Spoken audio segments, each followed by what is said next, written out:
Voilà, donc on a terminé au jour d'aujourd'hui la moitié des cours, c'est-à-dire qu'on a fait 12 cours sur les 24 cours. Donc félicitations déjà à tous ceux qui ont persévéré jusque-là. On peut dire qu'au chemin, en fin de compte, on n'a perdu que 2 personnes à l'heure actuelle. Les autres sont soit sur Internet, soit présents physiquement. Aujourd'hui, la liste des gens qu'on a sur Internet, on a Hervé, Jean-Pierre, Nathalie de Cannes, Émilie de Marseille, Emmanuel de La Réunion, on a Corinne, donc qui a la crève, qui a vu le médecin et qui ne peut pas sortir de chez elle. L'autre jour, c'était Irène qui était malade. Donc Corinne, elle est chez elle parce qu'elle est en arrêt de maladie, elle ne peut pas sortir. Donc par contre, elle est présente sur Internet. Hein.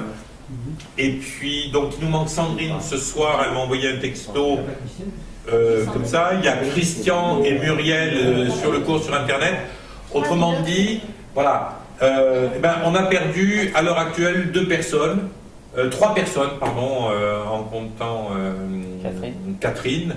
Donc Catherine, ça lui fait un petit peu dur pour elle. C'est vrai que c'est pas évident pour Catherine de suivre les cours.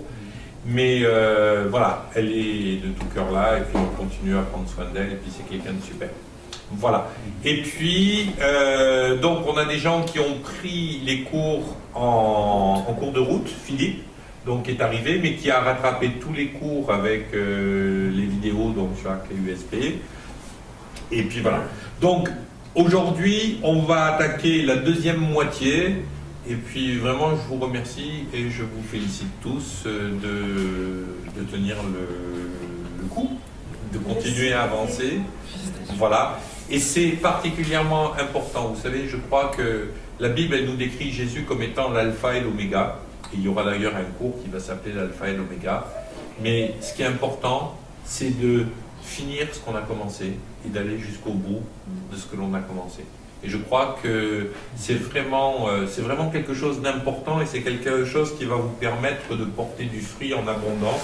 De nouveau, je vous parle là du fruit de l'esprit. Et c'est quelque chose qui est important. Et puis moi, je me sens encouragé parce que vraiment, on a un bon cru hein, cette année. Il y a beaucoup d'étudiants, il y a beaucoup de choses qui se font. Et puis du coup, le fait qu'on ait filmé tout ça, je suis en train de mettre en place un système pour que les gens puissent prendre les cours en vidéo. On va faire un site spécial pour une formation en ligne en vidéo. Donc c'est vraiment super. Et je vous remercie pour tout ça. Et puis je remercie tous les amis qui font les cours à Abidjan. Alors je sais que vous les faites en décalé par rapport à nous parce que le temps qu'on vous envoie les vidéos. Mais une chose est sûre, c'est que je viendrai bientôt vous voir, hein. Je serai à Abidjan au mois de mai, donc ça va être super. Et puis de rencontrer tous les étudiants qui ont commencé ces cours, tous les responsables d'église qui font ces cours en ce moment à Abidjan. Donc c'est vraiment un truc super de savoir que ces cours s'exportent. Puis je veux remercier Gaël qui est toujours derrière sa caméra vidéo à tous les cours et puis qui permet de rendre possible tout ça. Donc c'est vraiment quelque chose de super. Voilà. Aujourd'hui, cours numéro 13, donc, et le titre de ce cours, c'est « Vers l'évangélisation totale ». Alors, parfois, les gens, quand je donne le titre du cours, ils me disent « Ouais, ça veut dire quoi, ça, vers l'évangélisation totale et tout ?» Ça peut paraître très on va de l'avant, on y va. Mais je crois que l'idée, mes amis, c'est quand même que le royaume de Dieu avance. Et le royaume de Dieu avance comment? S'il y a des gens qui amènent l'évangile là où l'évangile n'est pas connu, c'est ce qu'on appelle l'évangélisation. Alors, l'évangélisation, pourquoi j'ai dit totale? Parce que je crois que Dieu, dans son cœur, il n'a pas prévu qu'on fasse une évangélisation partielle. Il n'a pas prévu qu'on y aille avec à dose homéopathique. Il n'a pas prévu tout ça. Dieu veut que l'évangile soit prêché. Et d'ailleurs, il nous dit dans sa parole, comment croiront-ils s'ils n'ont pas entendu l'évangile? Et comment entendront-ils l'évangile si personne ne prêche l'évangile? Maintenant, ce qu'il faut savoir, c'est que prêcher l'évangile, c'est pas aller taper avec sa Bible sur le crâne de ceux qui ne connaissent pas l'évangile. Prêcher l'évangile, c'est avant tout vivre l'évangile de façon concrète. Et à chaque fois que vous vivez l'évangile, vous le prêchez automatiquement parce que le témoignage de votre vie est une prédication de l'évangile. Donc, vers l'évangélisation totale, ça va être un cours sur comment je fais pour partager l'évangile autour de moi de façon efficace et de façon concrète. Marc 16, versets 15 à 16 nous dit « Puis Jésus leur dit, allez de par tout le monde et prêchez la bonne nouvelle à toute la création. » Allez de par tout le monde et prêchez la bonne nouvelle à toute la création. Autrement dit, il n'y a pas un endroit sur cette terre où vous n'êtes pas envoyé par Jésus pour prêcher l'évangile. Moi, parfois, j'entends des gens me dire « Ah oui, l'Arabie Saoudite, c'est une terre de l'islam. » Non, c'est pas une terre de l'islam. C'est une terre qui appartient à Jésus-Christ, qui est héritier de toutes les nations jusqu'aux extrémités de la terre. Amen. Amen. Amen. Amen. Le sunset, il est peut-être tenu par des gens qui viennent d'Afrique du Nord et qui sont musulmans, mais c'est pas une terre de l'islam. Parce que, je suis désolé, on n'est pas dans un partage du monde entre l'islam et le christianisme, mais on est dans la parole de Dieu qui dit que nous avons été faits héritiers de Jésus-Christ jusqu'aux extrémités de la terre. Comme Christ est héritier jusqu'aux extrémités de la terre, nous sommes appelés à être héritiers jusqu'aux extrémités de la terre. Et mes amis, quand on relit ce texte, il dit « Allez par tout le monde et prêchez la bonne nouvelle à toute la création. » Pourquoi ? Eh bien, parce que celui qui croira et qui sera baptisé sera sauvé. Celui qui croira et se fera baptiser, celui qui croit en l'évangile et qui le reçoit et décide d'être baptisé, c'est-à-dire décide de se positionner pour l'évangile, celui-là sera sauvé. Donc, mes amis, si nous sommes appelés à annoncer l'évangile dans toute la création, c'est pourquoi ? Eh bien, premièrement, parce que le terme évangile signifie bonne nouvelle. Et deuxièmement, parce que la puissance de l'évangile, c'est quelque chose qui sauve. Et ce qui est très intéressant à noter par rapport au terme salut, c'est que ce n'est pas un salut hypothétique, un jour on sera avec une petite harpe blanche, des ailes dans le dos, dans la présence de Dieu, et puis on chantera les cantiques. C'est pas ça le salut. Le terme salut, en grec soteria, c'est un terme qui signifie être libéré, être guéri, être sauvé, être affranchi. C'est un terme qui va beaucoup plus loin que simplement un hypothétique salut spirituel dans les cieux. Une fois qu'on sera mort, on ira au paradis. Non, c'est l'évangile est une solution pour libérer les captifs. L'évangile est une solution pour guérir les malades. L'évangile est une solution pour permettre à ceux qui sont meurtris dans leur âme d'être guéris. Souvenez-vous comment Jésus a présenté son ministère quand il a commencé son ministère. Il a ouvert le livre d'Ésaïe et il a cité Ésaïe. « L'Esprit du Seigneur est sur moi pour annoncer une bonne nouvelle aux malheureux, pour libérer les captifs, pour guérir ceux qui ont le cœur brisé. » Autrement dit, pour avoir une action concrète dans leur vie d'aujourd'hui. Si notre évangile ne réside qu'en parole, alors il ne sert à rien. Si je dis, Irène, je t'aime, mais que je sais que tu es dans la mouise la plus complète et que je te laisse dans ta mouise, eh bien je ferais mieux de me taire. Amen. Amen. Donc lorsqu'on parle d'évangélisation totale, on ne parle pas de prosélytisme pour aller vers les gens en leur disant « Oui, oui, oui, il faut que vous croyiez comme moi », mais on parle d'aller témoigner de l'amour de Dieu pour ce monde. Alors, exit toute idée de « je suis meilleur que les autres, écoutez-moi parce que mon message est meilleur que les autres ». C'est pas ça l'évangélisation. L'évangélisation, c'est aller témoigner de l'amour que le Père a manifesté en donnant son Fils Jésus-Christ, afin que quiconque croit en lui ne périsse pas mais soit sauvé, c'est-à-dire qu'il puisse être guéri, libéré, aimé, réconforté, consolé. toutes les choses que Dieu a envie de mettre à notre disposition. Si on prêche un évangile de prosélytisme, on n'a rien compris. On n'a rien compris à l'amour de Dieu. D'ailleurs, Jésus, à un moment donné, il le dit, vous êtes capable de faire des tonnes énormes pour amener un prosélyte à la synagogue, mais ça ne sert à rien. Et moi, je vais dire à certains chrétiens, vous pouvez faire des tonnes de choses pour amener une âme à l'église, ça ne sert à rien. Le but, c'est pas ça. Le but, c'est d'amener les gens à Dieu parce que Jésus est la solution de tous les problèmes. Amen. Amen. Alors, peut-être que là, ça ébranle un petit peu des idées que vous aviez sur l'évangélisation, mais gloire à Dieu si ça les ébranle, parce que je vais vous dire une chose, ce qui rendra les églises crédibles dans leur travail d'évangélisation, c'est leur capacité à aimer et à manifester l'amour de Dieu par des signes, des prodiges, mais aussi par le don d'eux-mêmes et par la manifestation de 1 Corinthiens 13 dans la vie des gens. 1 Corinthiens 13, c'est quoi? 1 Corinthiens 13, c'est si j'ai pas l'amour, je ne sers à rien. Je peux prêcher, je peux témoigner, je peux annoncer la vérité, je peux prophétiser, je peux donner tous mes biens pour les pauvres, je peux donner mon corps pour être brûlé. Si je n'ai pas l'amour, ça ne sert strictement à rien. C'est comme une cloche qui résonne, nous dit 1 Corinthiens 13.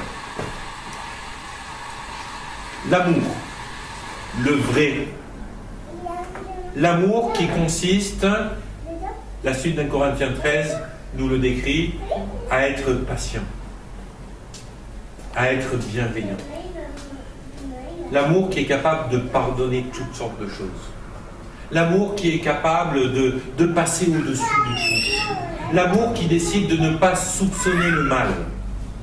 L'amour qui décide d'être un outil de libération pour ceux qui sont dans l'ignorance de l'évangile. Ça, c'est l'évangélisation totale. Si on fait quoi que ce soit d'autre, mes amis, excusez-moi l'expression, c'est pisser dans un violon, ça sert à rien. Amen. Amen. Oh là là, quel silence. J'espère que sur Internet, vous vous excitez plus qu'ici, parce que ils sont bizarres, hein, ils ont... Amen. Yes. C'est parce qu'on est d'accord, tout simplement. Gloire à Dieu. Vous savez, je crois aujourd'hui que beaucoup de chrétiens ont perdu une notion qui est vraiment importante, celle d'être des témoins. On ne va pas le faire ce soir. Mais si on faisait un sondage, et je vous dis, allez, souvenez-vous dans l'année 2012, puisque c'est celle qui vient de s'écrouler, combien de fois vous avez témoigné de l'Évangile? Est-ce que vous avez témoigné une fois dans l'année?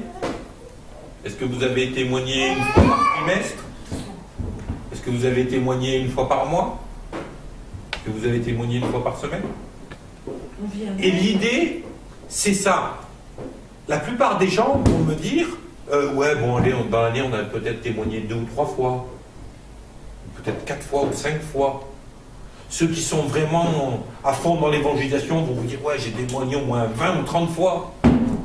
Ceux qui sont des supermans de l'évangélisation vont vous dire ouais, j'ai témoigné 50 ou 60 fois. Mais en vérité, mes amis, témoigner de l'évangile, c'est quoi? On l'a dit tout à l'heure. C'est vivre l'évangile au quotidien. Quand tu tends la main à quelqu'un, parce que tu le vois dans le besoin, dans la souffrance, dans la détresse, tu témoignes. Tu témoignes. Concrètement, tu témoignes. Quand tu vas vers quelqu'un et que tu lui pardonnes, tu témoignes. Quand tu vas vers quelqu'un, que tu le nourris, tu témoignes. À chaque fois que tu aimes ton prochain et que tu l'aides de façon concrète, que ton amour a une implication concrète dans la vie de la personne à qui tu qui, au bénéfice de ton amour, tu témoignes de la réalité de l'évangile dans ta vie. Moi, je vais vous dire, il y a des gens qui n'arrêtent pas de parler de l'évangile, mais qui n'en témoignent jamais. Parce que témoigner de l'évangile, c'est pas le blabla, c'est la vie que nous menons. Moi, je veux que ma vie, elle soit un témoignage pour les gens. Le club de plongée dans lequel je travaille en bénévole tous les étés, pourquoi est-ce que je travaille bénévolement dans un club de plongée? Vous savez, parfois en été, moi je me fais des doubles journées, je me fais toute la matinée, j'enseigne à des gamins au club de plongée à faire de la plongée, je mange vite fait et je monte sur la moto, je viens ici, je passe toute l'après-midi ici, plus la soirée. Pourquoi est-ce que je fais ça? Même parce que dans ce club de plongée, tout le monde sait que je suis chrétien, tout le monde sait pourquoi je fais les choses, tout le monde sait que je suis quelqu'un qui aime les gens, et tout le monde sait que la source d'inspiration de mon action, c'est Christ. Mais quand je parle de Dieu à ces gens-là, eh bien, ils me prennent au sérieux. Ils me prennent au sérieux. Pourquoi? Parce que ma vie témoigne de l'Évangile. Ce n'est pas des paroles creuses. Alors ça ne signifie pas qu'il faut toujours se taire et dire les gens ils vont deviner. C'est pas ça que je suis en train de dire. Ça, on passe dans une autre extrême. Mais, mes amis, ce qu'il faut, c'est que nos paroles soient à la hauteur de nos actions. Ça ne veut pas dire qu'on est parfait. Ça ne veut pas dire qu'on est des super spirituels, des superman, qu'il faut attendre que notre vie elle soit parfaite à tous égards pour pouvoir prouver et parler de l'Évangile. Mais ça veut dire qu'il faut que nous soyons cohérents dans nos actions comme dans nos paroles. Amen. Amen. Vous savez, pour beaucoup de chrétiens, être chrétien, c'est venir à l'église une fois ou deux fois par semaine. Si ça avait été la façon d'être chrétien des premiers disciples, eh bien ce soir, on ne serait pas là. Hein. Vous et moi. On n'aurait peut-être jamais entendu parler de l'Évangile. Qu'est-ce que les premiers disciples faisaient? La Bible nous disait qu'ils se rassemblaient tous les jours. Ils se rassemblaient tous les jours. Ils rompaient le pain dans les maisons. Et ils étaient assidus au temple et ils mettaient en œuvre les enseignements des apôtres avec persévérance. Voilà ce que vivaient les premiers chrétiens. Alors je vais vous poser une question. Si à partir de demain, dans notre église locale, on a des réunions tous les jours, on fait une bonne réunion. Est-ce que vous allez venir à toutes les réunions? Pourquoi? Parce que vous en allez avoir ras la casquette des réunions. Parce que, excusez-moi, mais l'évangile, c'est pas une réunion. L'évangile, c'est pas ça. Le but de la réunion, c'est quoi? C'est de s'assembler pour louer et adorer Dieu. Ben voilà, on le fait une fois par semaine. Peut-être deux. Le but de la réunion, c'est d'avoir une interaction entre nous pour louer Dieu et pour se faire du bien, pour s'enseigner, pour s'exhorter, pour prier les uns et les autres. Mais mes amis, moi je ne supporterai pas de faire des réunions tous les jours. Parce qu'au bout d'un moment, c'est lassant. Donc vous êtes bien d'accord, les premiers disciples, ce n'est pas des réunions qu'ils vivaient tous les jours. Puis excusez-moi, si vous faites des réunions tous les jours, vous faites quand le reste? Par contre, les premiers disciples avaient compris un truc. Ce n'est pas des réunions qu'ils faisaient tous les jours. C'est ils vivaient l'évangile tous les jours. Où ça? Dans leur maison. Dans leur travail. Dans leurs actions. Dans leur chambre, dans leur atelier. Et la Bible nous dit à la fin de ces versets C'est donc la fin de Acte 2, hein, Acte 2, verset 42. Et le Seigneur ajoutait à l'église tous les jours ceux qui se convertissaient, et il nous précise que les disciples avaient une bonne réputation auprès de toute la cité. Ça, c'est intéressant. Le Seigneur rajoutait tous les jours à l'église ceux, donc c'est un pluriel, autrement ça aurait été celui, ceux qui se convertissaient. Pour faire un pluriel, il en faut au minimum deux. Donc tous les jours, Dieu rajoutait au moins 2 personnes à l'église locale. Waouh! Hey, mes amis, vous savez ce que ça signifie? C'est que si ce principe s'applique ici, à la clé sur la porte, dans 1 mois, on change de local, dans 3 mois, on rechange de local, dans 6 mois, on rechange de local, et dans 1 an, on se retrouve à Mayol, sur plusieurs étages. Pourquoi? Parce que si cette réalité de l'évangile s'applique, on se retrouve à 700 mathématiquement dans 1 an. 365 jours multipliés par 2, ça fait grosso modo 700 personnes. Ou 750. On se retrouverait à 750 dans 1 an. Vous connaissez beaucoup d'églises qui ont ce taux de croissance? Alors arrêtons de nous appeler nous-mêmes des églises de réveil, parce que c'est pas le vrai. On a plutôt des églises endormies au jour d'aujourd'hui. Et ça, c'est une réalité. Tous les jours. Pourquoi? Parce que, premièrement, ils persévéraient dans la mise en œuvre de l'enseignement des apôtres. C'est pas qu'ils persévéraient dans l'enseignement dans le sens où les enseignements avaient dit ça, donc ils avaient compris, ils persévéraient dans l'enseignement. Non, ils persévéraient dans la mise en œuvre des enseignements. Si nous voulons aller vers l'évangélisation totale, il va falloir persévérer dans la mise en œuvre des enseignements. Autrement dit, pour que l'évangile ait une véritable impact dans ma vie, il faut que je la mette en œuvre. Parce que si je ne mets pas en œuvre l'évangile, il n'aura pas d'impact dans ma vie. Vous savez, on peut se masturber intellectuellement avec la Bible toute sa vie sans que ça ait d'impact dans nos vies. Mais si on n'a pas d'impact dans notre vie, ben c'est quand même triste. À quoi bon venir à des réunions? Amen. Donc, il persévérait dans la mise en œuvre des enseignements.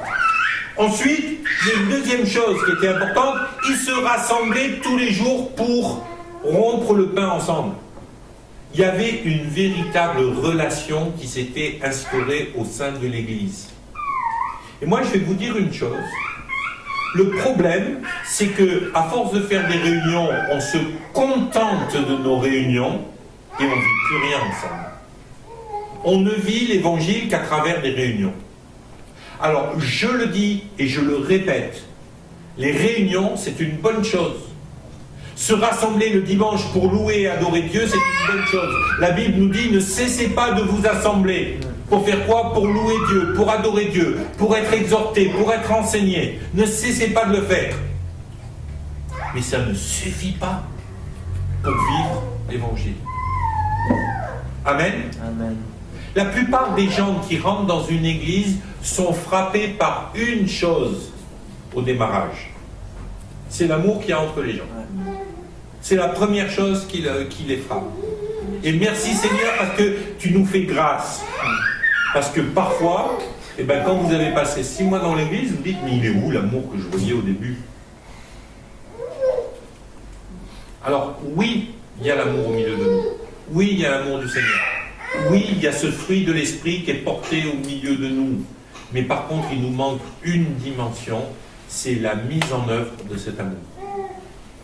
Et l'évangélisation, on l'a vu dans le cours d'avant sur la boussole qui attire les gens, l'évangélisation ne peut passer qu'à travers l'amour, pas à travers le prosélytisme. Ce n'est pas en partant avec une grosse Bible sur le bras pour expliquer aux gens le mécanisme du salut que l'on va amener des gens au salut. On va amener des gens au salut en manifestant l'amour de Dieu pour l'humanité. Vous savez, Là, aujourd'hui, j'ai commandé des Nouveaux Testaments, des Bibles et des petits évangiles pour l'évangélisation. Parce qu'on rattaque des campagnes d'évangélisation dans la rue, là, des trucs, ça va être une fois par mois, il va y avoir un travail qui va se faire au niveau évangélisation.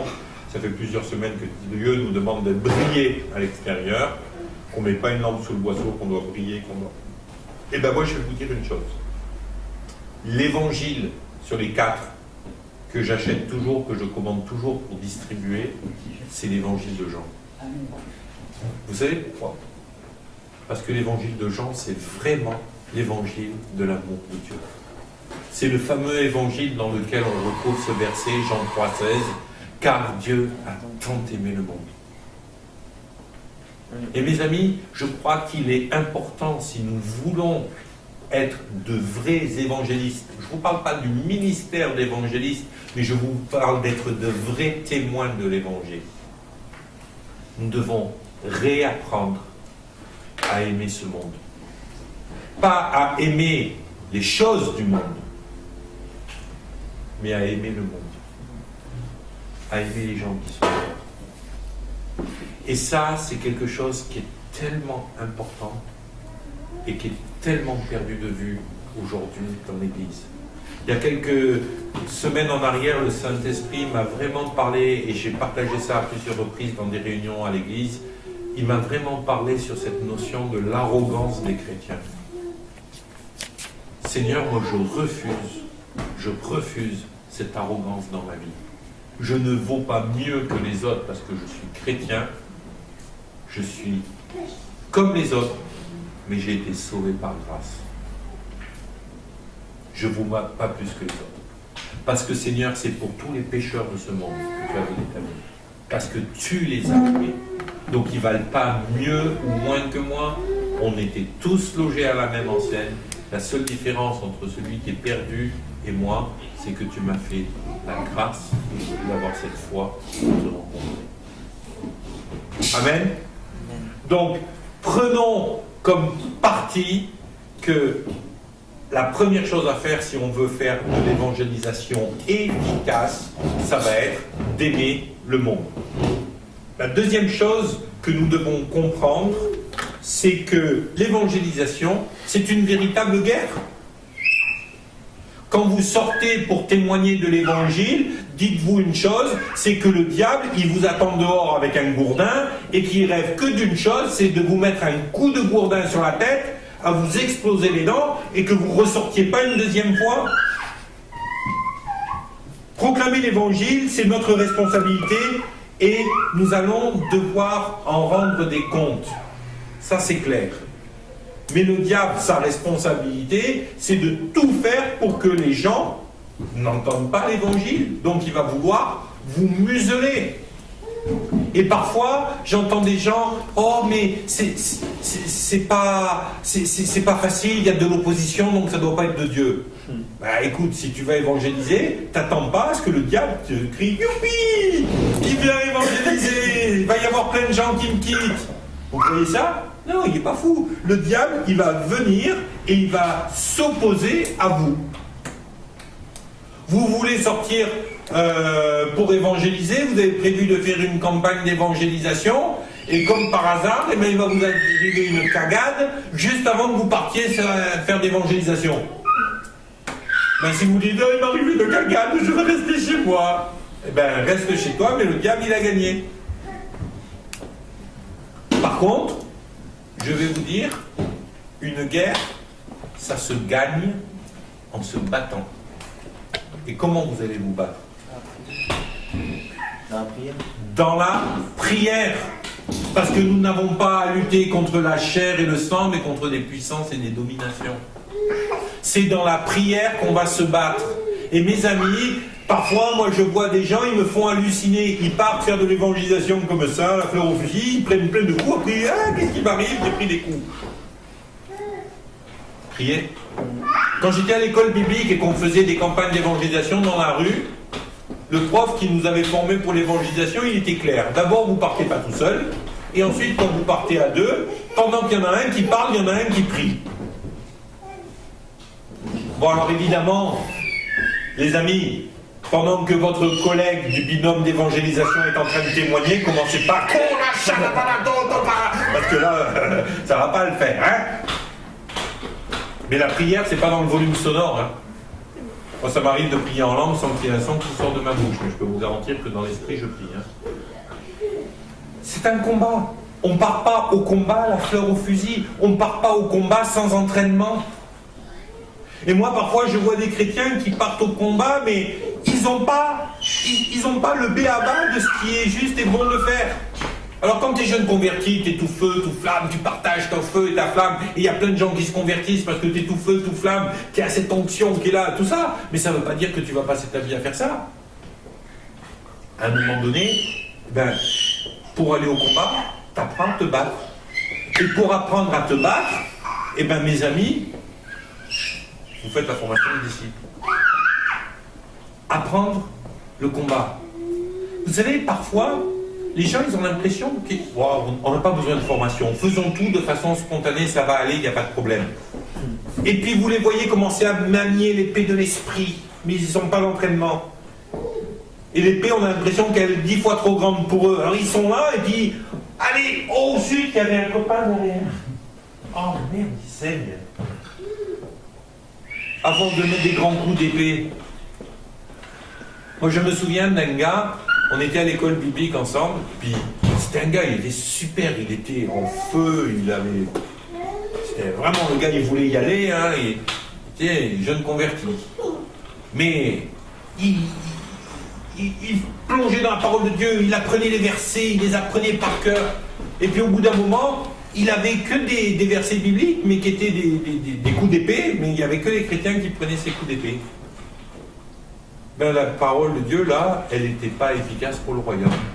C'était des versets, c'était la Bible.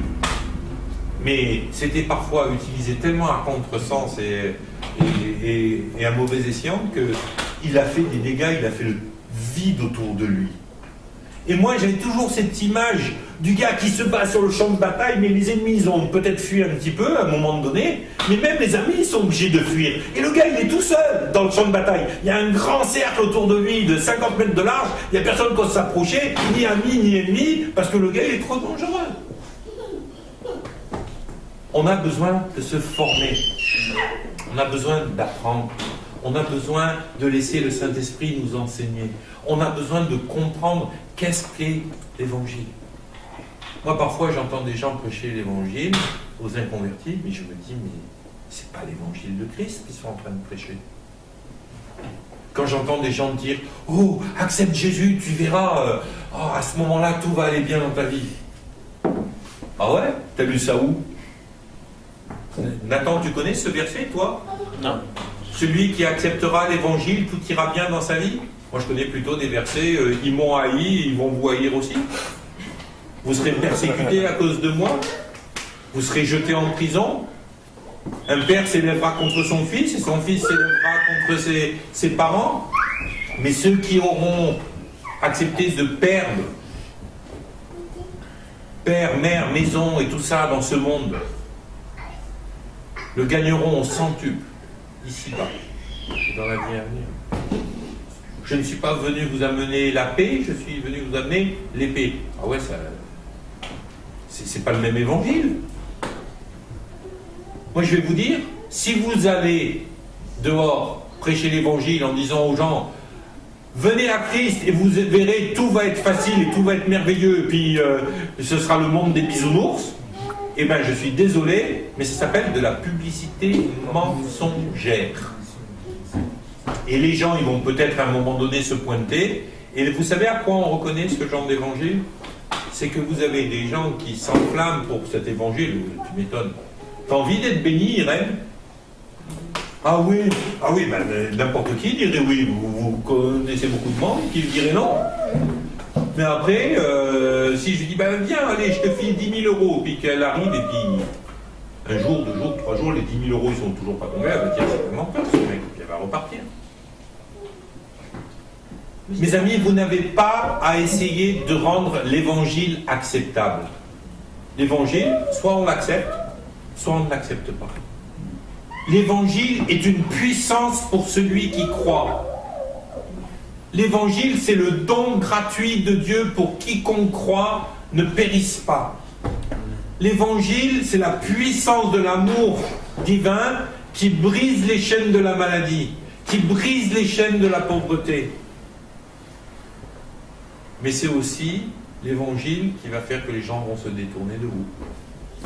C'est aussi l'évangile qui va vous amener à faire des choix de vie qui ne seront pas forcément confortables. C'est l'évangile qui nous amène à mourir à soi. Amen. Cet évangile-là, mes amis, c'est l'évangile qui sauve. C'est l'évangile du royaume de Dieu. C'est l'évangile qui transforme les vies. Alors n'essayez pas de mentir aux gens, n'essayez pas de leur faire passer des vessies pour des lanternes sous prétexte que vous voulez faire du chiffre et que vous voulez que les gens acceptent. Mes amis, c'est pas parce que quelqu'un a levé la main à un appel qu'il est converti. Et vous pouvez avoir des centaines de mains qui se lèvent à des appels, c'est pas preuve de votre onction d'évangéliste. L'évangile, c'est un fruit qui demeure. Ça fait 29 ans que je suis converti. Je me suis converti le dernier week-end de mars, la dernière semaine de mars 1984. Dans un mois, ça fera 29 ans que je suis converti. Ça peut paraître beaucoup à certains, ça peut paraître peu à d'autres, mais une chose est sûre, c'est que l'évangile, c'est quelque chose qui demande de la persévérance. Celui qui persévérera jusqu'au bout, c'est ça l'évangile. Amen. Donc c'est une guerre que nous devons mener dans notre propre vie et que nous devons mener pour la vie des autres. Et quelque part, on a une vraie responsabilité vis-à-vis des autres. Écoutez ce que dit Ézéchiel, chapitre 3, versets 18 à 21. Quand je dirai aux méchants, tu mourras. Donc c'est Dieu qui parle, hein. Dieu qui dit, quand je dirai aux méchants, tu mourras. Si tu ne l'avertis pas, si tu ne parles pas pour détourner le méchant de sa mauvaise voie et pour lui sauver la vie, ce méchant va mourir dans son iniquité et je te redemanderai son sang. Dieu va redemander à chacun d'entre nous, les gens à qui il nous a demandé de témoigner. On continue le texte parce que ça nous décharge d'une responsabilité aussi, ça nous en donne mais ça nous décharge d'une responsabilité. Mais si tu avertis le méchant et qu'il ne se détourne pas de sa mauvaise voie, il mourra dans son iniquité et toi, tu sauveras ton âme. Autrement dit, Dieu ne veut pas que le méchant périsse. Il t'envoie pour lui annoncer l'évangile. Mais le résultat de ta prédication n'est pas ton problème à toi. C'est son problème à lui. Nous sommes appelés à prêcher l'évangile. Nous sommes appelés à témoigner. Nous sommes appelés à le faire de façon régulière par notre vie de tous les jours. Et les gens ont toujours la liberté de faire leur choix. Mais si nous n'avons pas fait notre part, nous prenons la responsabilité du fait qu'ils n'aient pas fait leur choix. Si nous, notre vie est un témoignage de l'évangile, alors les gens font ce qu'ils veulent parce que nous sommes tous dans la liberté. Mais à ce moment-là, ce n'est plus notre responsabilité. Amen. Ensuite, il est dit, si un juste se détourne de sa justice et fait ce qui est mal, je mettrai des pièges devant lui. Waouh, il est raide le Seigneur, hein? Et il mourra parce que tu ne l'as pas averti. Autrement dit, la même responsabilité que nous avons vis-à-vis du méchant, nous l'avons aussi vis-à-vis du juste.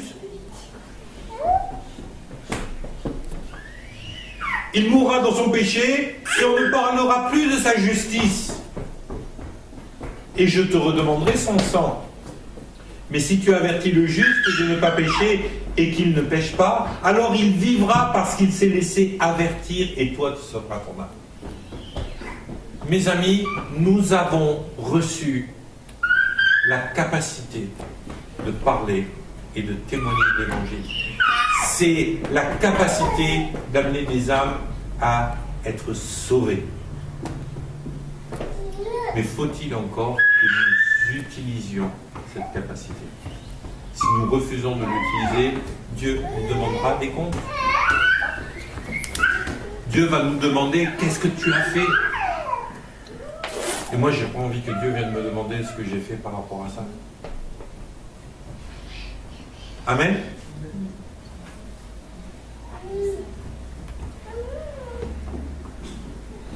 L'apôtre Paul nous donne cette exhortation. Il nous dit, puisque nous travaillons avec Dieu, nous vous exhortons à ne pas recevoir la grâce de Dieu en vain.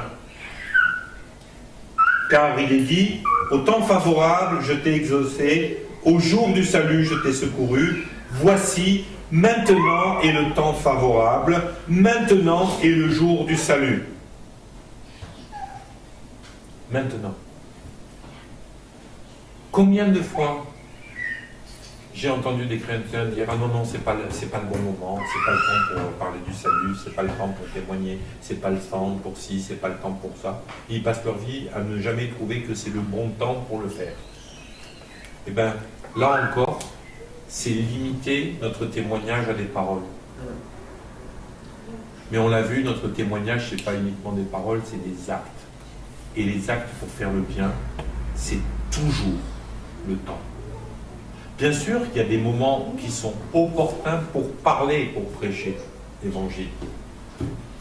Mais mes amis, c'est toujours opportun de faire du bien à son prochain. Toujours. Amen. Parce qu'en faisant du bien à notre prochain, nous sommes en train d'évangéliser notre prochain. Amen. C'est toujours le bon moment. Psaume 96, versets 1 à 3. Chantez à l'Éternel un cantique nouveau. Chantez à l'Éternel, vous tous habitants de la terre. Chantez à l'Éternel. Bénissez son nom. Annoncez de jour en jour son salut. Annoncez de jour en jour son salut. Et racontez parmi les nations sa gloire et parmi tous les peuples ses merveilles. De jour en jour, ça veut dire chaque jour, ça veut dire de façon perpétuelle, annoncer son salut. Est-ce que c'est pas ça l'évangélisation? C'est ça l'évangélisation. C'est d'annoncer son salut. Quand? De jour en jour. Amen. Amen. Il est important de savoir ce que nous voulons faire lorsque nous voulons annoncer le salut de Jésus-Christ. Ensuite, il nous faut savoir, si on veut annoncer le salut, il faut savoir qu'est-ce que c'est que le salut. Donc vous vous souvenez, on a fait le cours sur le salut, sur la conversion, au tout début de notre formation de disciples. Mais grosso modo, annoncer le salut, qu'est-ce que c'est? Annoncer le salut, c'est amener des gens à une expérience qu'on appelle la nouvelle naissance. Jean, chapitre 3, verset 5, Jésus répondit, en vérité, je te le dis, si un homme ne naît d'eau et d'esprit, il ne peut pas rentrer dans le royaume de Dieu. Il y a la nécessité de naître de nouveau pour être sauvé. Naître d'eau et d'esprit.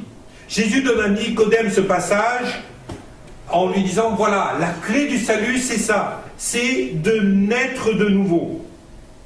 Et quand nous faisons cette démarche de naître de nouveau, alors la Bible nous dit que nous sommes une nouvelle créature.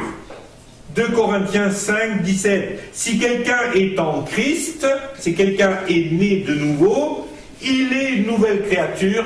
Les choses anciennes sont passées, voici toutes choses sont devenues nouvelles. Si quelqu'un est en Christ, s'il est né de nouveau, toutes choses anciennes sont passées, toutes choses sont devenues nouvelles. Lorsqu'on veut annoncer l'évangile, nous devons amener les gens à la nouvelle naissance. Nous ne devons pas les amener à l'église. Nous ne devons pas les amener à croire ce que nous croyons dans notre assemblée. Non, nous sommes appelés à les amener à la nouvelle naissance. Comment est-ce qu'on amène les gens à la nouvelle naissance? Eh bien, on amène les gens à la nouvelle naissance. Pourquoi? Parce que celui qui a la foi peut naître de nouveau. C'est la foi qui nous sauve. C'est la foi dans le message de l'évangile de Jésus-Christ qui nous sauve. Amen. C'est pas la foi dans le message de la clé sur la porte. C'est pas la foi dans le message de l'église évangélique, un tel ou une telle. C'est pas la foi dans le message de l'église orthodoxe ou de l'église catholique. C'est la foi dans Jésus-Christ, Dieu fait homme, mort pour nos péchés à la croix, ressuscité le troisième jour.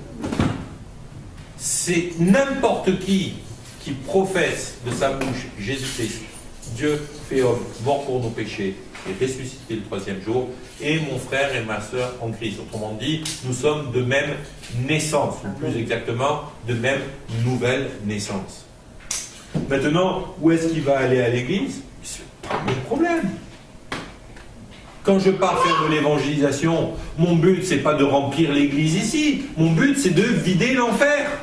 Amen. Le reste, on s'en fout. Moi, j'ai envie d'arracher des âmes à Satan. J'ai envie que les gens puissent être libérés de l'enfer. Après, où est-ce qu'ils vont aller à l'église? Mais qu'est-ce que je m'en fous? Ils veulent venir ici, ils sont bienvenus. Moi, j'aimerais bien qu'ils viennent ici. Parce que j'aime bien ce qu'on prêche dans notre église. Parce que j'aime bien l'ambiance. Parce que j'aime bien la louange.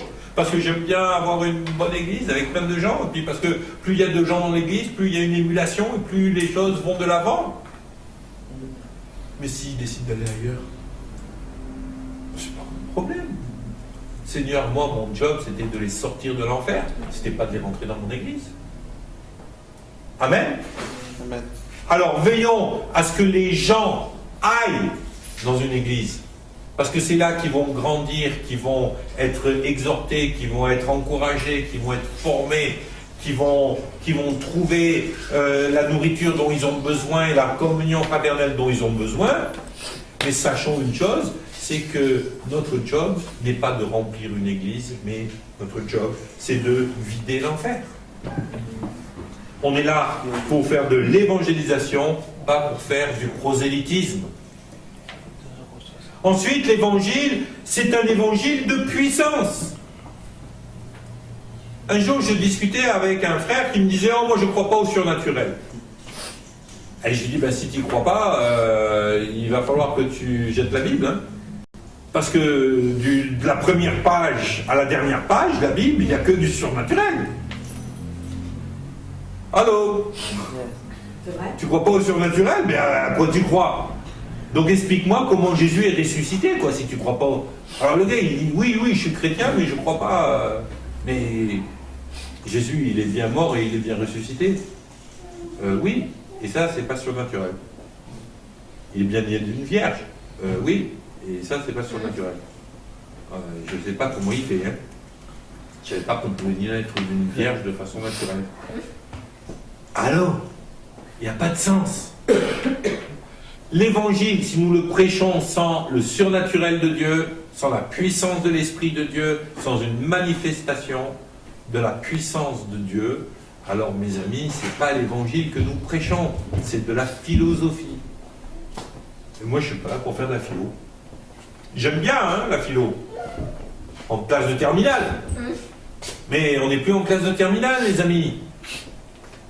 On n'est plus en classe de terminale, on est en formation de disciples. Alors on n'est pas là pour faire de la philo, on est là pour l'évangile, qui est un évangile de puissance. Posons comme préambule à cette notion d'évangile de puissance ce que nous dit la parole de Dieu. Voici les signes qui accompagneront ceux qui auront cru. Autrement dit, ceux qui auront reçu l'évangile et qui le partageront. Ils chasseront des démons, guériront des malades. S'ils sont piqués par les serpents, ça leur fera même pas mal. C'est pas du surnaturel? Yes. Comment vous voulez vivre l'évangile sans sa dimension surnaturelle? C'est pas possible. Tout dans l'évangile est surnaturel. Pourquoi? Parce que l'évangile c'est quelque chose de spirituel et que le spirituel c'est pas naturel. La nature humaine, elle est faite d'une chair et d'une âme. Mais le spirituel, je suis désolé, la nouvelle naissance, c'est pas naturel. Quand Jésus a parlé à Nicodème, il s'est gratté, il dit mais alors comment il va falloir que je retourne dans le ventre de ma mère? Mais je suis déjà vieux, autrement dit, ma mère elle est déjà morte. Hein. Comment je fais? Je peux pas être sauvé alors? Non, c'est pas naturel, c'est surnaturel. Et mes amis, vouloir parler de l'évangile sans sa dimension surnaturelle, ça ne sert à rien. Moi je me souviens quand j'étais à l'école biblique, le directeur de l'école nous avait fait un cours sur l'évangélisation, et puis il nous avait dit, comme préambule à ce cours, l'évangile non prêché ne sera jamais confirmé, mais un évangile non confirmé ne sera pas crédible. Autrement dit, si Dieu ne confirme pas son évangile par une manifestation de gloire et de puissance, il manque de crédibilité. Qu'est-ce qui fait la différence entre la philosophie et l'évangile? C'est la manifestation de la puissance surnaturelle de Dieu. Matthieu chapitre 7, versets 17 à 20. Jésus nous dit, tout bon arbre porte du bon fruit, mais tout mauvais arbre porte du mauvais fruit. Un bon arbre ne peut pas porter de mauvais fruits, ni un mauvais arbre porter du bon fruit. Tout arbre qui ne porte pas de bons fruits est coupé et jeté au feu. C'est donc à leurs fruits que vous les reconnaîtrez. Le fruit en question, c'est quoi? On l'a vu plusieurs fois, maintenant, c'est le fruit de l'esprit. Eh bien, mes amis, si vous êtes plein d'amour, de bienveillance, de compassion, de miséricorde, de patience, si vous portez le fruit de l'esprit, eh bien, vous êtes apte à manifester le miraculeux de Dieu. Pourquoi est-ce que Jésus a multiplié le goûter d'un petit garçon pour nourrir 3000 personnes avec? Eh bien, la Bible nous dit, parce qu'il a été ému de compassion en voyant la foule, il a été ému de compassion, c'est bien le fruit de l'esprit, il a été ému de compassion, alors il a produit pour le miracle. C'est la compassion et l'amour de son prochain qui a fait que Jésus a pourvu pour le miracle. Il ne voulait pas prouver quoi que ce soit, Jésus. Il n'avait pas besoin de prouver quoi que ce soit. Mais il ne supportait pas de voir les hommes et les femmes de sa génération sous l'emprise du diable et de la malédiction. Et par amour, il guérissait les malades. Par compassion, il nourrissait les foules. À un moment, il est dit qu'il a eu compassion parce qu'il a vu cette veuve qui était en train d'enterrer son fils. Il a été touché de compassion, de bienveillance, de miséricorde. Quand le papa est venu et a crié « Guéris mon fils », il a dit « Si tu peux, guéris-le ». Et Jésus lui dit « Mais il suffit de croire ». Et le papa a crié « Je crois, viens au secours de mon incrédulité ». Pas une super grande prière de foi, mais Jésus a été bienveillant. Comme il a été bienveillant avec toutes les personnes qui l'ont rencontré. Si vous voulez manifester un évangile de puissance, la première chose que vous devez faire, c'est être rempli de l'Esprit, et l'Esprit de Dieu va vous porter le fruit de l'Esprit, et le fruit de l'Esprit va être votre motivation pour amener la puissance et le miracle surnaturel de Dieu dans la vie des gens. Si vous cherchez le miracle simplement pour vous faire mousser, regardez comment Dieu, j'ai l'onction, j'ai imposé main malade, ils sont guéris. Ben, vous risquez de ne pas en guérir. Amen. Amen. Jésus nous dit dans Jean 13, versets 34 et 35, « Je vous donne un commandement nouveau, aimez-vous les uns les autres comme je vous ai aimé, et aimez-vous les uns les autres. À ceux-ci, tous connaîtront que vous êtes mes disciples, si vous avez de l'amour les uns pour les autres. » Les gens vont savoir que vous êtes des disciples de Christ grâce à l'amour que vous vous portez les uns aux autres et que vous portez à ceux qui souffrent. C'est à ça qu'on va voir que vous êtes un disciple de Christ. Pas aux signes, aux prodiges et tout ça. Souvenez-vous ce que Dieu dit par rapport aux signes et aux prodiges. Ils viendront vers moi, ils me diront, n'avons-nous pas chassé des démons, n'avons-nous pas guéri les malades, n'avons-nous pas fait ci, ça ou ça? Et Jésus leur répondra, arrière de moi, je ne vous connais pas, vous qui commettez l'iniquité.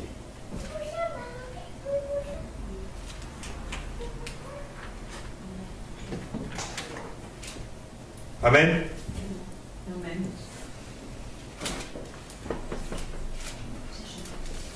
Ensuite, une autre chose qui, par excellence, va confirmer l'évangile, eh bien, mes amis, c'est justement la manifestation des signes et des prodiges. Les signes et les prodiges, c'est quoi la différence entre les miracles et les signes et les prodiges? Le miracle, il est là pour... Vous savez, c'est comme une guérison. C'est quelque chose qui est là pour bénir quelqu'un. Les signes et les prodiges, ce sont des signes. Un signe, à quoi ça sert? Un panneau de sens interdit, à quoi ça sert? Ça vous indique quoi? C'est interdit. Eh bien, un sens interdit, ça indique quoi? La direction, apprendre. Eh bien, voilà. Donc, c'est bien quelque chose qui est là pour vous donner une indication. Moi, comment est-ce que je me suis converti? C'est assez intéressant comment je me suis converti. Dieu a fait un signe. C'est pas un miracle, c'était pas une guérison, c'était pas... Il a fait un signe, il m'a pris dans un endroit et il m'a amené devant une maison. Que j'en connaissais la description, mais je ne savais pas ni où était la maison, ni comment on y allait, ni dans quel endroit de l'île. C'est-à-dire, l'île, c'est un pays quand même, hein, la Nouvelle-Zélande. Dans quel endroit de l'île elle pouvait se trouver, j'avais aucune idée.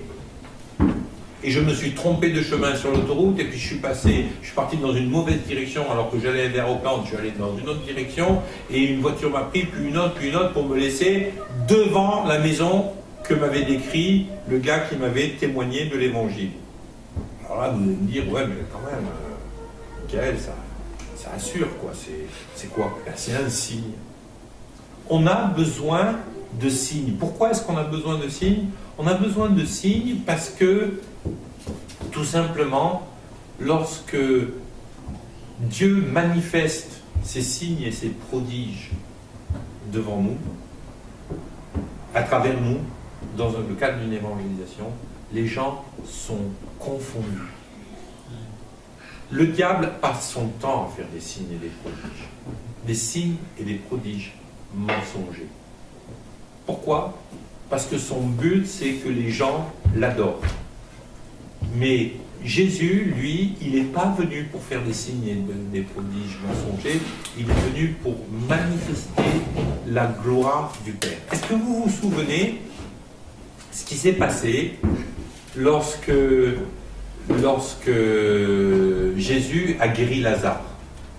Il s'est passé quoi au moment où Jésus a guéri Lazare? Il s'est passé quelque chose d'extraordinaire. Il dit, Père, moi je sais qu'à chaque fois que je prie, tu m'exauces. Mais je fais ça afin qu'il sache qui tu es. Afin qu'il sache qui tu es. Je fais ça parce que je veux que les gens apprennent, comprennent, emmagasinent le fait que tu es Dieu et pleinement Dieu. Amen.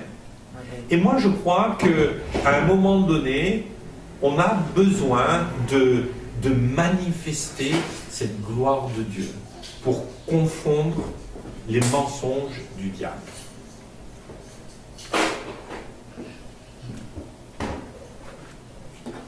Au moment de la présentation de l'offrande, Élie le prophète s'avança et dit à l'Éternel, Éternel, Dieu d'Abraham, d'Isaac et d'Israël, que l'on sache aujourd'hui que tu es Dieu en Israël et que je suis ton serviteur.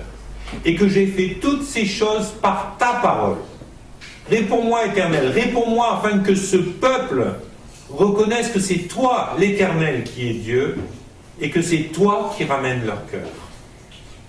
Alors, le feu de l'Éternel tomba et consuma l'holocauste, le bois, les pierres, la terre, et il absorba l'eau qui était dans le fossé. Vous savez quand est-ce que ça s'est passé?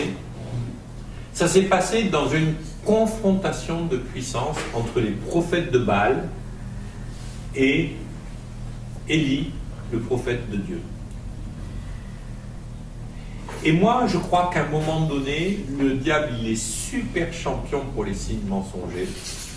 Allez voir toutes les diseuses de bonne aventure, les tireuses de tarot, les médiums de tout poil, les marabouts et compagnie. Ils font quoi, ces gens-là? Ils font des signes mensongers. Ils font des trucs qui n'ont rien à voir avec la puissance de Dieu. Mais ils impressionnent les gens. Souvenez-vous dans le livre des Actes de Simon le magicien. Par quelques trucs de prestidigitateur, il arrivait à faire croire qu'il était quelqu'un d'important.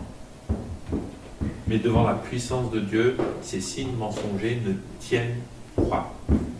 On n'est plus dans le miracle pour guérir, pour bénir, on est dans la démonstration de la puissance du royaume de Dieu sur les forces des ténèbres. On a besoin de faire des choses comme ça. Vous savez, la Bible, elle nous dit que si tous les miracles et tous les signes et les prodiges que Jésus avait accomplis devaient être écrits, ça ne tiendrait pas dans toute une bibliothèque. Waouh! On n'a qu'un tout petit aperçu de tous les signes, les prodiges et les miracles qu'il a fait.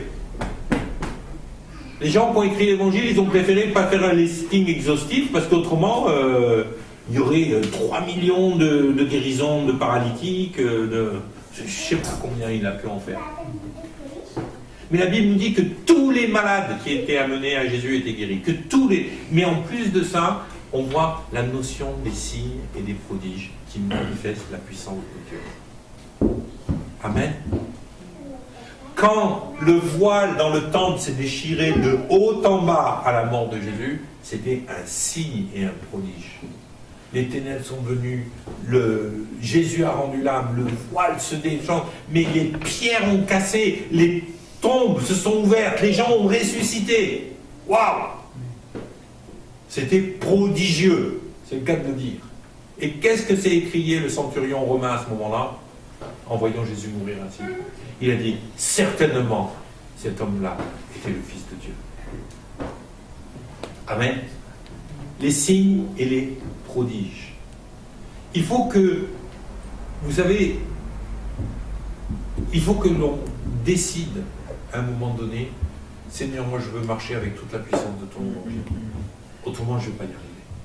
Et plutôt que chercher des excuses pour justifier le fait qu'il n'y ait pas de signes et de prodiges, ah non, mais c'était que pour le temps des apôtres, ou ah non, c'était que pour ci, ou ah non, c'était que pour ça.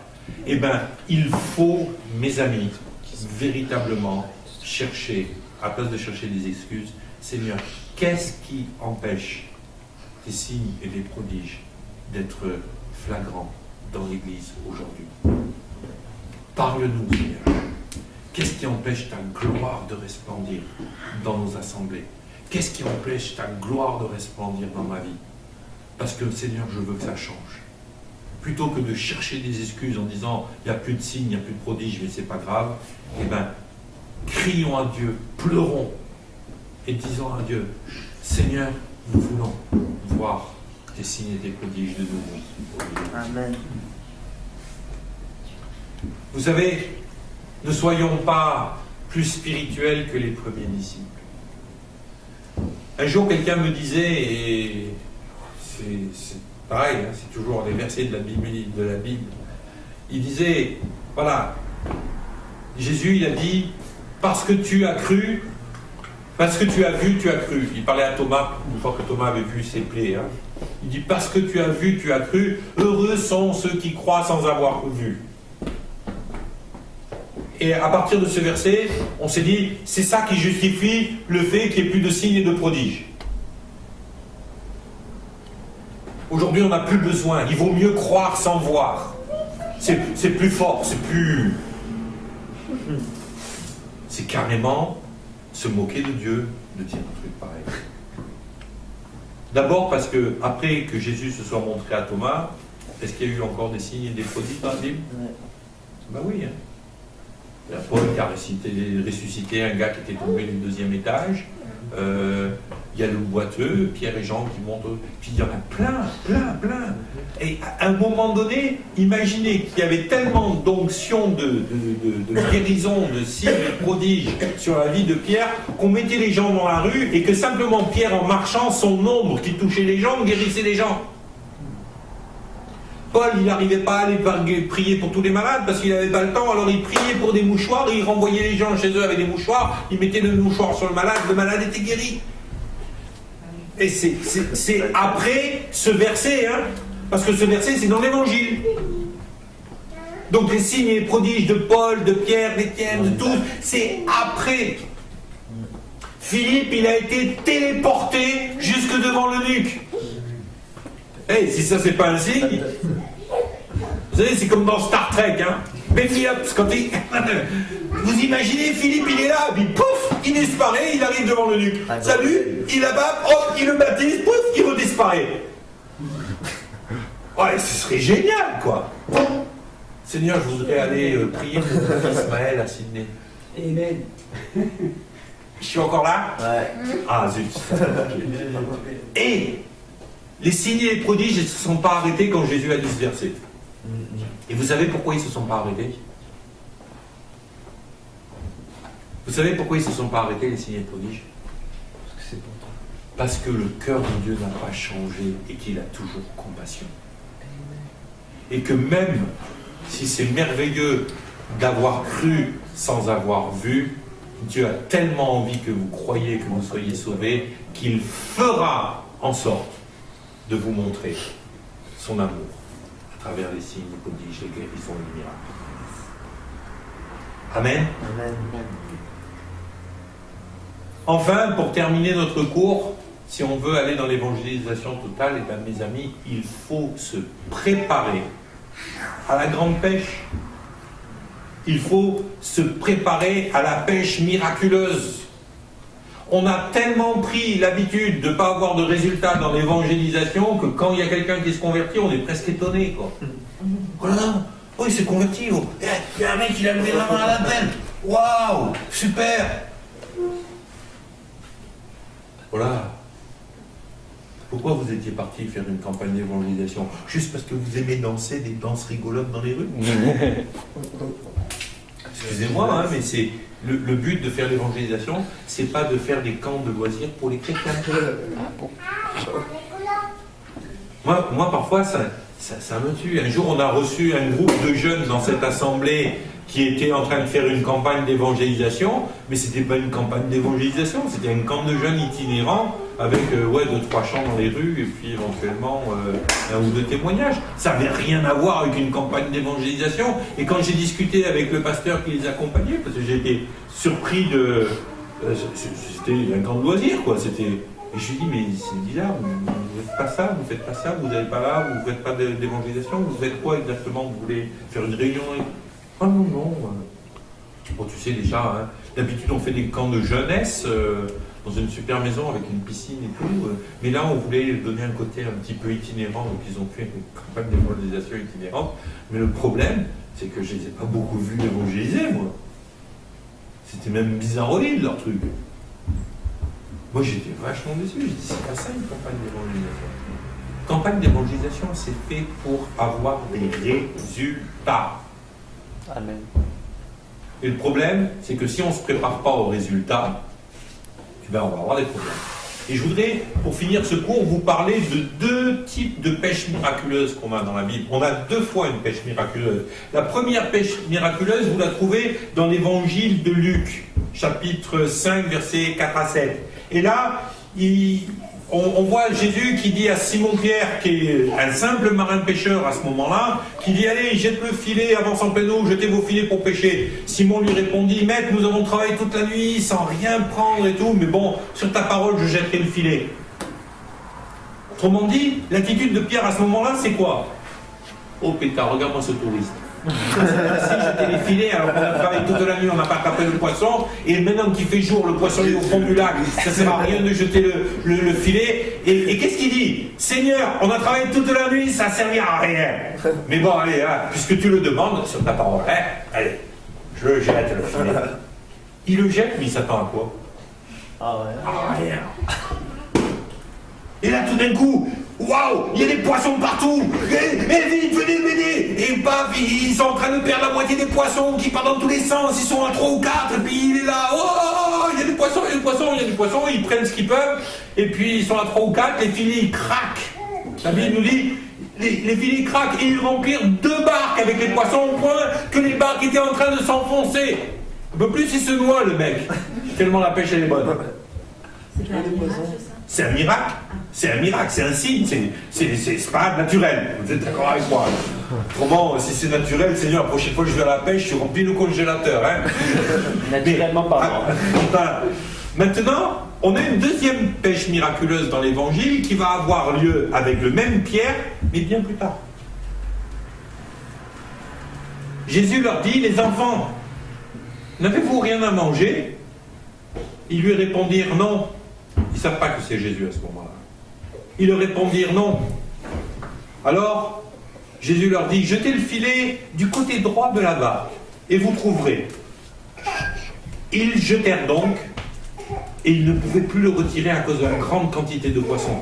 Alors le disciple que Jésus aimait dit à Pierre, c'est le Seigneur. Et Simon-Pierre, qui, dès qu'il eut entendu que c'était le Seigneur, mit son vêtement à sa ceinture, car il était nu.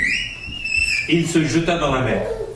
Les autres disciples vinrent avec la barque, tirant le filet qui était plein de poissons, car il n'était pas très éloigné de terre d'environ 200 coudées. Et ils ne perdirent aucun poisson. Être prêt pour la grande pêche nous permettra de ne pas perdre le poisson que l'on va pêcher. Être prêt pour la grande pêche, c'est ce que vous êtes en train de faire. Vous n'êtes pas tous appelés à faire de l'évangélisation. Vous n'êtes pas tous appelés à aller témoigner dans les rues. Vous êtes tous appelés à être des témoins par votre vie, mais vous n'êtes pas tous appelés à faire de l'évangélisation dans le sens de la prédication de l'évangile. Par contre, mes amis, vous avez tous un rôle à jouer là-dedans.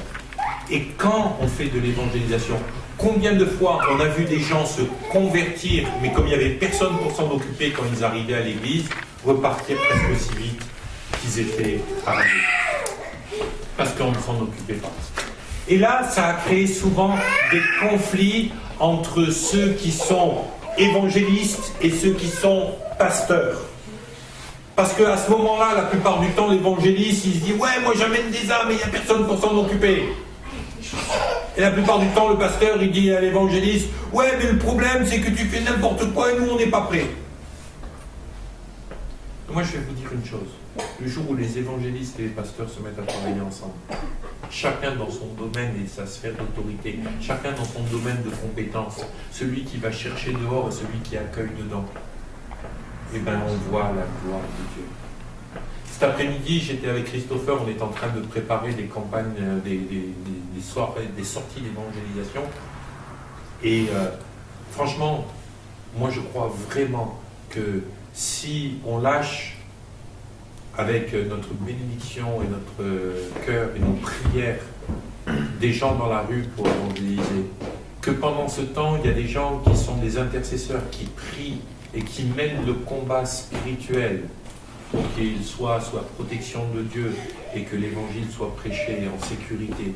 S'il y a des pasteurs qui sont à l'église prêts à accueillir parce qu'ils auront fait la formation de disciples, parce qu'ils auront la connaissance nécessaire pour pouvoir exhorter, enseigner tout ça, ceux qui vont arriver tout neufs, et qu'ils auront la patience de s'occuper de ceux qui y arrivent.